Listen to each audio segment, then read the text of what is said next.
Today is Liberation Day in the state of California. And as Senator Schiff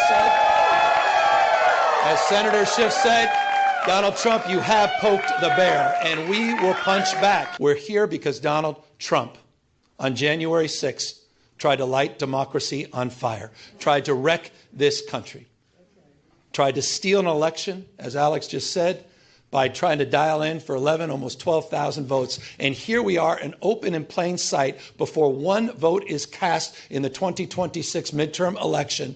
And here he is once again trying to rig the system. He doesn't play by a different set of rules. He doesn't believe in the rules. And as a consequence, we need to disabuse ourselves of the way things have been done. It's not good enough to just hold hands, have a candlelight vigil, and talk about the way the world should be. We have got to recognize the cards that have been dealt. And we have got to meet fire with fire. And we've got to be held to a higher level of accountability. So that's what this is about. It's not complicated. We're doing this in reaction to a president of the United States that called a sitting governor of the state of Texas and said, find me 5 seats. We're doing it in reaction to that act. We're doing it mindful of our higher angels and better angels. We're doing it mindful that we want to model better behavior, as we've been doing for 15 years in the state of California with our Independent Redistricting Commission. But we cannot unilaterally disarm. We can't stand back and watch this democracy disappear.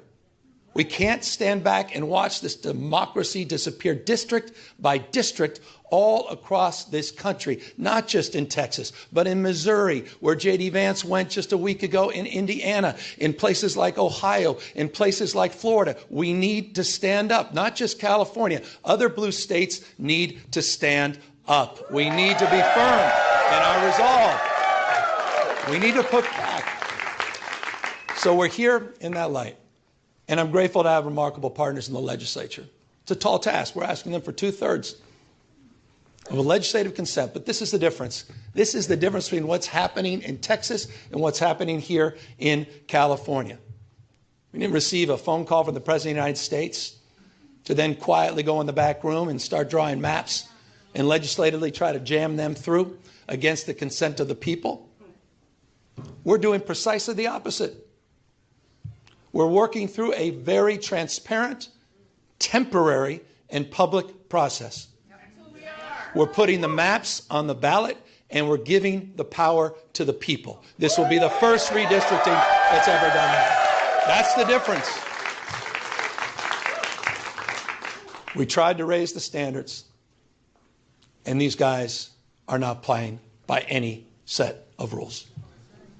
So this time requires us to act anew, not just think anew.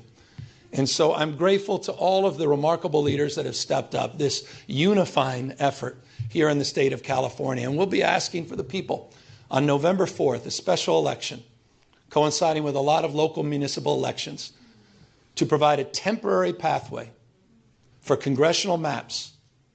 We will affirm our commitment to the state independent redistricting after the 2030 census. But we're asking the voters for their consent to do midterm redistricting in 2026, 2028, and 2030 for the congressional maps, to respond to what's happening in Texas, to respond what Trump is trying to excite. And we'll do so in a way that also affirms our desire as a state to level the playing field all across the United States. We believe in a national independent redistricting framework. And we believe that's the right goal and the right thing to pursue. And I will just state for the fact, Zoe Lofgren, who runs our California delegation, she authored the bill. Democrats unanimously supported that National Independent Redistricting Commission. Republicans were nowhere to be found. They want to rig these elections, and they want the power that gerrymandering provides, because they know what Donald Trump knows. He's going to lose the midterms. He knows de facto his presidency ends in 17 months when Speaker Jeffries is back in office. He knows it. Why else would you try to rig the system? Why else would you make the phone call? He's a failed president. Who else sends ice? Same time, having a conversation like this. Someone who's weak. Someone who's broken. Someone whose weakness is masquerading as strength. That's what he does. The most unpopular president in modern history. An economy that's collapsing all around him. You saw the new wholesale prices going up almost a full percentage point today. Inflation is going up. Job creation is going down. He's trying to rewrite history, Smithsonian, censoring historical facts.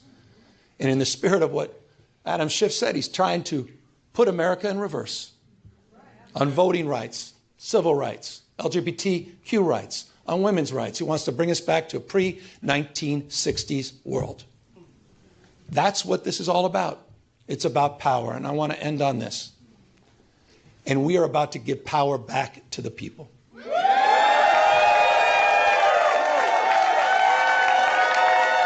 You have, on November 4th in California, you have the power to stand up to Trump. You have the power to declare that you support a system that is not rigged. You have the power on November 4th to stand up for people that are being bullied. You have the power to stand up for people that are being intimidated. You have the power to stand up to the rule of law.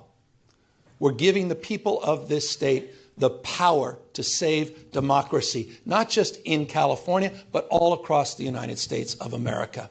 I hope we are waking up to this reality. Wake up, America. Wake up to what Donald Trump is doing. Wake up to his assaults.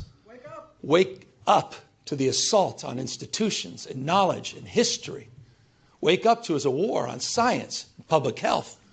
In his war against the American people. This is a guy who lays claim to want to get a Nobel Prize, sitting there and bending his knee to Mr. Putin. You have the power to straighten this out. And so I want to again just thank everybody for exercising not just their formal authority, yes, that's what we're doing, but also sharing their moral authority at this moment. I want to thank everybody for being here today, for being here tomorrow, and most importantly, we're counting on all of you on November 4th to be there for each other, to win this election and stand up for our democracy. Thank you all very, very much. Thank you.